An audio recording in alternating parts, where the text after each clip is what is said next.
হযরত আবু বকর সিদ্দিক রাদিয়াল্লাহু তাআলা আনহু আজমাইন কেমন সাহাবী ছিলেন? নবীজি সাল্লাল্লাহু আলাইহি ওয়াসাল্লাম জান্নাতের সার্টিফিকেট দিয়ে গেছেন দুনিয়া থেকে। আবার নবী বলেন জান্নাতের ভিতরে আবু বকরকে সর্দার বানানো হবে। এমন এক আবু বকর সিদ্দিক রাদিয়াল্লাহু তাআলা কেমন সাহাবী ছিলেন? আহলে সুন্নাত ওয়াল জামাতের একমত। তারা বলেন যে আবু বকর সিদ্দিক রাদিয়াল্লাহু তাআলা জান্নাতি সাহাবী এবং প্রথম সাহাবী এবং তার সর্দার বানাবেন আবু বকরকে। এই আবু বকর কেমন জান্নাতের সাহাবী, কেমন আবু বকর ছিলেন? আবু বকর একদিন প্রতিমন্ত্রী সফর করতেছেন। কিছু দূর যাওয়ার পরে দেখে একটা বড় জানোয়ার গাড়ি খাইয়ে দিয়ে পান করে গাছের নিচে শুয়ে আরাম করতেছে। আবু বকর বলে, হে জানোয়ার, তুমি তো খাওয়া দাওয়া করে ঘুমাইতেছো, তোমার আখেরাতে কোনো হিসাব হবে না। আল্লাহ তোরা মাটি হয়ে যা, তোরা সব মাটি হয়ে যাবা। কিন্তু আমি আবু বকর, আমার তো আল্লাহর সামনে দাঁড়াইতে হবে, আমাকে আল্লাহর সামনে হিসাব নিকাশের জন্য দাঁড়াইতে হবে। আমি যদি তোর মতো জানোয়ার হইতাম তাহলে আমি আবু বকর আমার কোনো হিসাব হইতো না। আবু বকর কেমন সাহাবী ছিলেন তিনি বলেন, আমি যদি গাছ হইতাম, আমার যদি মানুষ কেটে ফেলতো, আমার হিসাব হতো না। আমি যদি ঘাস হইতাম, মানুষ আমার প্রাণী আমার খেয়ে ফেলতো, কোনো হিসাব হইতো না। আবু বকর সাহাবী এমন ছিলেন। কয় আবু বকর সিদ্দিক রাদিয়াল্লাহু তাআলা আনহু নিজেকে কতটা বিনয়ী করেছেন, আল্লাহর ভিতরে কতটা নিজেকে বিনয়ী বানায় দিয়েছেন। এক সাহাবীর নিকটে আবু বকর সিদ্দিক রাদিয়াল্লাহু তাআলা আনহু আজমাইন একটু তর্ক বিতর্ক হয়েছে, কথার ভিতরে একটু তর্ক বিতর্ক করেছেন। আবু বকর রাগ হয়ে তাকে একটু বড় অঙ্কের কথা বলেছে, বড় কথা বলেছে। ওই সাহাবী বড় কথা বলার কারণে আবু বকর চিন্তা করলেন যে আমি তো অনেক বড় কথা বলে ফেলেছি, আমার তো আল্লাহর সামনে দাঁড়াইতে হবে। আবু বকর সিদ্দিক রাদিয়াল্লাহু তাআলা আজমাইন বললেন, ও সাহাবা, তুমি আমাদের সেই ওজনে একটা কথা বলো। ওই সাহাবী বলতে অস্বীকার করলো, বললো পারবো না। বলে, তুমি আমাকে বলো, বলে পারবো না।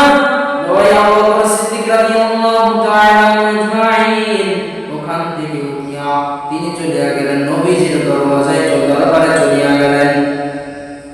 নবীর দরবারে নবীকে বললেন, নবীর কাছে পেশ করলেন।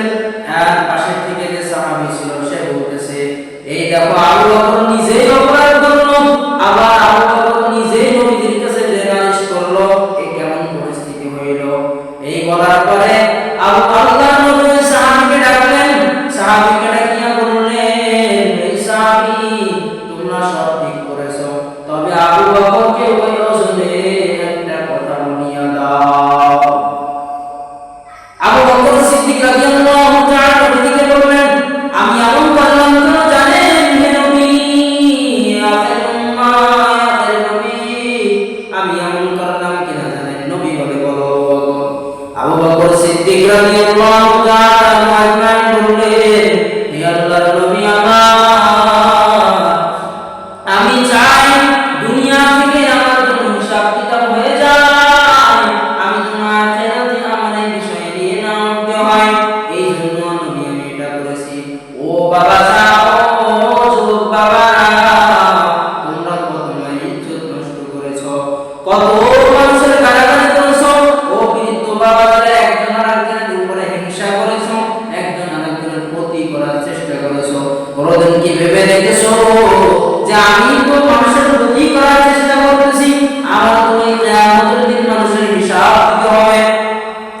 আবু বকর সিদ্দিক রাদিয়াল্লাহু তাআলা আজমাইন তিনি একজন জান্নাতি সাহাবী ছিলেন।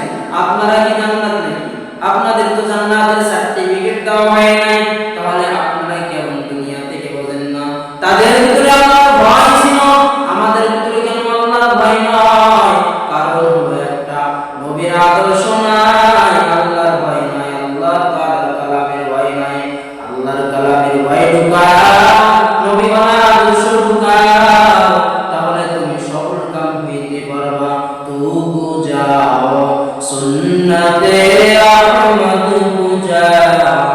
محمد كيفوة السبطرة كان شيطاني كنينا نتواني غروني نانوتاس أي غروني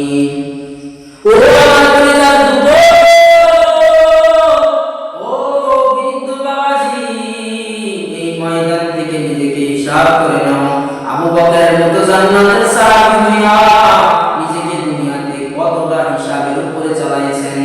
ও আমার কলিজার যুবকরা, তোমাদের এখনো তওবার দরজা খোলা আছে, তওবার দরজায় ফিরে আসো আর আজ থেকে হিসাব করো। দুনিয়াতে যতদিন বাঁচবো নবী বলা আদর্শ এবং আল্লাহর ভয় নিয়ে বাঁচবো। আদেব খুদ রাতুদারি বরকামা